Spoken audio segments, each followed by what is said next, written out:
ओम गणगणपते नमः। ओम नमः शिवाय। मेरे YouTube चैनल देखने वाले सभी दर्शकों को मेरा प्यार भरा नमस्कार। अब देखिए, वीडियो तो मैं रोज रोज नहीं डालती थी, लेकिन बहुत से दर्शकों का मेरे पास मैसेज आया कि गुरुमा आप बहुत लेट वीडियो डालते हो और क्या कारण है, हमें आपकी वीडियो देखने को नहीं मिलती। मैं उनसे इस चीज़ के लिए क्षमा चाहती हूँ। यह देखिए, आप देख सकते हैं कि व्यूवर्स के मेरे पास मैसेज और फ़ोन आए हैं। तो जब व्यूवर्स को मेरे से YouTube से कुछ ज्ञान मिलता है या कुछ उनको अच्छा लगता है, तभी वह व्यूवर्स मेरे को बोलते हैं और मैसेज भेजते हैं। कईयों ने तो जो मैंने कल वीडियो डाली थी 13 दिन की जो पक्ष आ रहा है पूर्णिमा का, 13 तिथियों का, उसके बारे में उन्होंने बोला था हमें विस्तार से बताओ। मैं इतनी लंबी वीडियो उसके लिए नहीं बना सकती, और जो 13 दिन का पक्ष था उसके लिए मैंने आपको बता दिया था कि उसके साथ उसके अनुरूप क्या क्या घटनाएं हो सकती हैं। आज मैं आपको जो ज्योतिष सीख रहे हैं और जो ज्योतिष को समझना चाहते हैं और अपनी कुंडली का अवलोकन खुद करना चाहते हैं, उनके लिए मैं ये आज एक वीडियो बना रही हूँ। छठे भाव से राजयोग, छठे भाव से राजयोग, ये पराशर जी ने अपनी पुस्तक में भी लिखा है और लघु पराशरी में भी है ये। और जो ज्योतिष के जानकार हैं उनको सबको इस चीज़ का ज्ञान होगा, लेकिन जो सीख रहे हैं उनके लिए ये एक नया अध्याय होगा। छठे घर से जो मेरा अनुभव है, मैं अपना अनुभव बता रही हूँ। छठे भाव से शत्रु देखे जाते हैं, नौकरी देखी जाती है, रोग देखा जाता है, तपस्या देखी जाती है, कर्ज देखा जाता है। अब आप मेरे को एक बार बताओ कि यहाँ से तपस्या कैसे आ जाएगी? बहुत से व्यूअर्स मेरे से क्वेश्चन करेंगे, लेकिन मैं उसका जवाब आपको इसी वीडियो में दे रही हूँ कि नवम से, ये नवम भाव है, यहाँ से ये छठा भाव हमारा 10वां स्थान बन जाता है कर्म का। और जब कर्म का स्थान बन जाता है तो कर्म के लिए लोग मेहनत भी करते हैं, कर्जा भी लेते हैं और प्रभु से प्रार्थना भी करते हैं। यह यहाँ से 10वां घर हमारा कर्म का होता है। उसके हिसाब से आपको अपने कर्म के लिए कैसे परिश्रम करना है, आपके कर्म में कौन कौन शत्रु आ सकते हैं, यह सारा कुछ आपके आचार्य आपको कुंडली के हिसाब से बता सकते हैं। दूसरा, 10वें घर से छठा घर 9वां घर बन जाता है, भाग्य का, कर्म का, पिता का। यह हमारा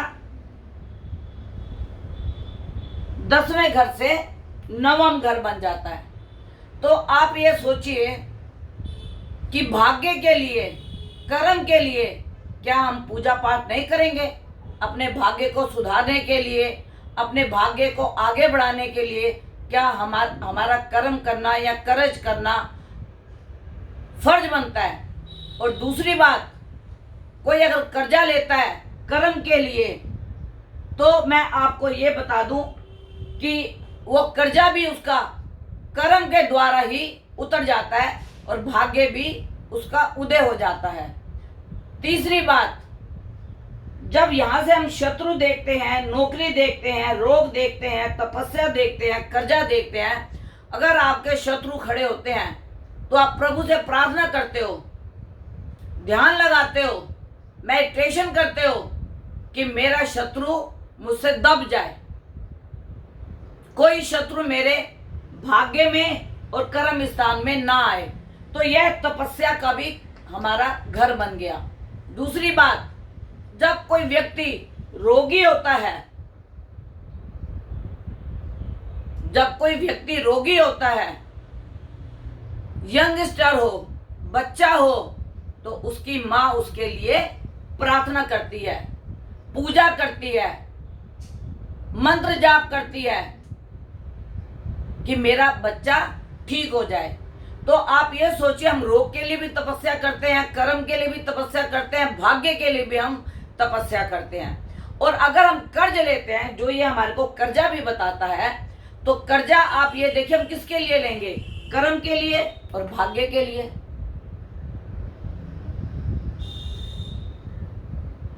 अब आप देखिए, अगर मान लो यहाँ पे बृहस्पति बैठ गया, तो बृहस्पति की 5वीं दृष्टि हमारे कर्म स्थान पे पड़ जाएगी, तो वह कर्म को बढ़ाएगा, धर्म को बढ़ाएगा, भाग्य को बढ़ाएगा। अगर दृष्टि नहीं पड़ती तो ये यहां से 9वां भाव है और ये यहां से 10वां भाव है। हमारे भाग्य का, हमारे कर्म का, हमारे को कर्जे से मुक्त कराने का भी हमारा ये 6ठा घर है। और यहीं से हमारी नौकरी का भी बनता है। अगर हमें नौकरी के लिए भाग दौड़ करनी है तो हमें कर्म करना पड़ेगा। हमारे को 9वां भाव से 10वां भाव हमें कर्म करना पड़ेगा, तभी हमारी नौकरी लगेगी। और अगर यहाँ पे अच्छा ग्रह बैठा हो तो हमारे भाग्य को वह 4 चांद लगा देता है। और हम भाग्य के लिए फिर 12वें भाव को देखते हैं यहाँ से, तो वहां पे व्यय भी करते हैं, कर्म के लिए व्यय करते हैं, धर्म के लिए व्यय करते हैं, हम इन सब चीजों के लिए व्यय भी करते हैं। और 9वां भाव पिता का भी होता है, यहां से ये 10वां स्थान हो गया। तो पिता भी कार्य में मदद करेगा और जिसकी ये पत्री होगी वो भी अपने पिता के लिए कार्य करेगा। अगर ग्रह शुभ केंद्र में हुए तो, नहीं तो पिता और पुत्र में, या पुत्री की हो तो पिता और पुत्री में कुछ अनबन के योग भी बनते हैं। अब आप इसका एक और उदाहरण देखिए तपस्या का। और ऐसा व्यक्ति अच्छा एस्ट्रोलॉजर भी बनता है। 6ठे भाव का जो ज्ञाता होता है वो एस्ट्रोलॉजर भी बनता है। अब यहाँ आप देखिए, यहाँ पे मैंने मकर लगन लगाया हुआ है। मकर लगन लगाने के ऊपर यहाँ पे मैंने बुध बिठाया हुआ है। अब बुध किसका मालिक है? 6ठे का मालिक है और 9वां का मालिक है। 6ठे और 9वां का मालिक है। अब आप देखिए, ये यहां से बन गया 5वां, यहां से बन गया 5वां। बुद्धि, तीव्र बुद्धि, ज्ञान, ज्योतिष, टेक्नोलॉजी, कंप्यूटर, धर्म, कर्म, इसमें इस व्यक्ति का, स्त्री हो या पुरुष हो, उसका भाग्य जागेगा। ठीक है। अब यहां से अगर हम लेते हैं 6ठे घर से, तो ये 8वां घर बैठता है बुध का। और बुध शनि के घर में बैठा हुआ, उसके मित्र राशि में बैठा हुआ है, इसको इंट्यूशन पावर याद ही देगा, अदृश्य शक्तियों से इसका मिलन कराएगा और इतना स्पिरिचुअल बनाएगा इसको कि ये अपना तन, मन, धन सब तपस्या में लगा देंगे, चाहे वो स्त्री हो चाहे वो पुरुष हो। आपको ये बिल्कुल साफ दिख रहा होगा। यहाँ मकर लगन लगाया, मकर लगन में बुध और 6ठे घर का मालिक और 9वां घर का मालिक, यह जाके बैठ गया केंद्र में। और केंद्र में बैठने से 9वां पंचम का योग भी इसका बन गया। यह आपस में 9वां हो गया, बुध यहाँ से भाग्य का मालिक और यहाँ से पंचम हो गया। बुद्धि भी तीव्र होगी, भाग्य भी जागेगा और बुद्धि इसका भाग्य जगाएगा और बुध की दशा इसको भाग्य जगाएगी। और बाकी किसी भी ग्रह की दशा आएगी, किसी भी ग्रह का अंतर प्रत्यंतर आएगा, तो वह व्यक्ति बुध के अंतर प्रत्यंतर में काफी आगे बढ़ेगा, विदेश यात्राएं करेगा। 9वां भाव विदेश का भी होता है। तो मेरा आपको एक वीडियो बनाने का एक सबसे बड़ा यह मतलब था कि यहाँ से हमें गुरु ज्ञान देता है। नवम भाव गुरु का भी होता है, कर्म धर्म का भी होता है। तो जब गुरु, ऐसे व्यक्ति के गुरु बहुत होते हैं, मैं किसी की बात तो नहीं कहूँगी, मेरे अपने ही, जितनी मेरी उम्र नहीं है उससे ज़्यादा मेरे गुरु हैं। और हर गुरु से मैंने ज्ञान पाया, चाहे वो हिंदू हो, चाहे वो मुस्लिम हो, चाहे वो सिख हो। और यह सारा ज्ञान का जो पिटारा है मैंने अपने गुरुओं से ही सीखा है। सिक्स सेंस की पावर मेरे गुरु मुस्लिम ने मुझे दी थी। सबसे पहला मेरा गुरु वही था। और ज्योतिष का जो मेरा गुरु था उसने मुझे इस ज्योतिष का ज्ञान दिया था। और ज्योतिष के ज्ञान में मुझे जो जो गुरु मिलते गए, मैंने उन सब गुरुओं का आदर सम्मान किया और उनसे मैंने ज्ञान पाया। और बड़े दुख के साथ भी मैं ये बात कहती हूँ, मैंने अपने गुरुओं को खुद समाधि दी है। चंद्रपुर में हमारे गुरुजी अपने मृत्यु से पहले 54 मिनट उन्होंने मेरे से बात की और उन्होंने मेरे से यही एक बात बोली, माई मैं तो चला जाऊंगा लेकिन तुम इस धर्म कर्म में लगी रहना और मुझे समाधि के लिए आप अवश्य आना चंद्रपुर में। 24 जनवरी रात को 9 बजे से लेके 9:54 तक मेरी उनसे बात हुई, 54 या 55 मिनट तक। और 10 बजे उनका इंतकाल हो गया।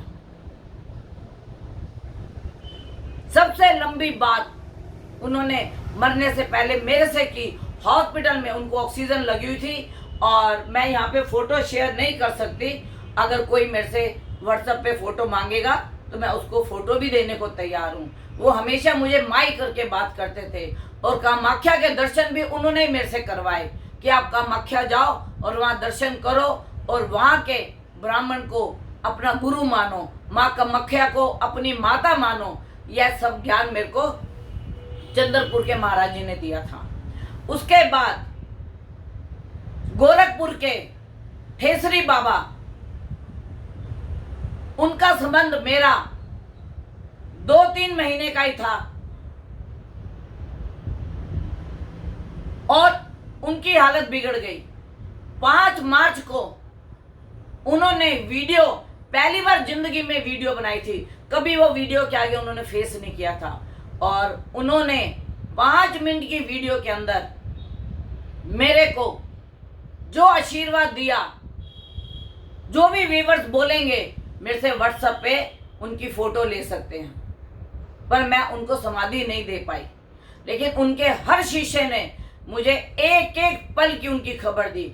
जितने बजे उनका इंतकाल हुआ, जितने बजे उनकी शव यात्रा निकाली, जितने बजे उन्हें समाधि दी गई, क्योंकि उस वक्त में लॉकडाउन लगा हुआ था और मैं गोरखपुर में जा नहीं सकती थी।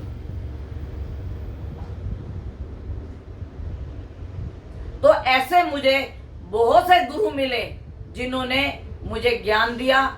और जिस प्रकार दत्तात्रेय महाराज जी के, आपको खुद ही मालूम होगा कितने उनके गुरु हैं। उन्होंने छोटे को भी गुरु माना जिससे ज्ञान पाया, बड़े को भी गुरु माना जिससे उन्होंने जो ज्ञान पाया उन्होंने उसको अपना गुरु माना। आज मेरी वीडियो बनाने का आपको मेन मकसद था कि छठा भाव भी हमें तपस्या में ले जाता है, छठा भाव भी हमें राजयोग देता है। अगर छठे भाव का स्वामी अष्टम में हो और अष्टम का स्वामी छठे में हो और गूढ़ इनकी मित्रता हो तो कोई इनके राजयोग को खंडित कर नहीं सकता। तपस्या में भी इनका बनेगा राजयोग और शत्रुओं को हनन करके भी इनका बनेगा राजयोग। अब आप ये देखिए, अष्टम का स्वामी छठे में और छठे का स्वामी अष्टम में। अब आप ये देखिए, अष्टम से ये एकादश हो गया तो लाभ तो होगा ही होगा, अपार लाभ होगा। और छठे से अष्टम में अगर गया तो तीसरा घर पराक्रम, पराक्रम ऐसा होगा, ऐसा पराक्रम होगा कि दुनिया देखेगी कि ये बंदा 24 घंटे में 20 घंटे काम करने वाला होगा, क्योंकि इसका राजयोग है। जब राजयोग होता है, लोगों के बड़े बड़े बिजनेस होते हैं, बड़े बड़े उनके कारोबार होते हैं, तो उनको अपने हर वर्कर को और हर अपने व्यक्ति की देखभाल करनी होती है, क्योंकि यह जो यहाँ से एकादश और यहाँ से तीसरा स्थान है, यह आपको जिंदगी में कभी आपके राजयोग को खंडित ही नहीं करेगा, जन्म से लेके मरण तक। जब से ये पराक्रम में आएगा, यहाँ से तीसरा घर, और जब इनकी दशाएं चलेंगी उसमें तो इनके वैसे ही वारे न्यारे हो जाएंगे। जब छठे की दशा चलेगी और जब फिर अष्टम की दशा चलेगी, उसके अंदर यह इतनी ऊंचाइयां पकड़ेंगे जैसे महेंद्र सिंह धोनी ने पकड़ी ऊंचाई।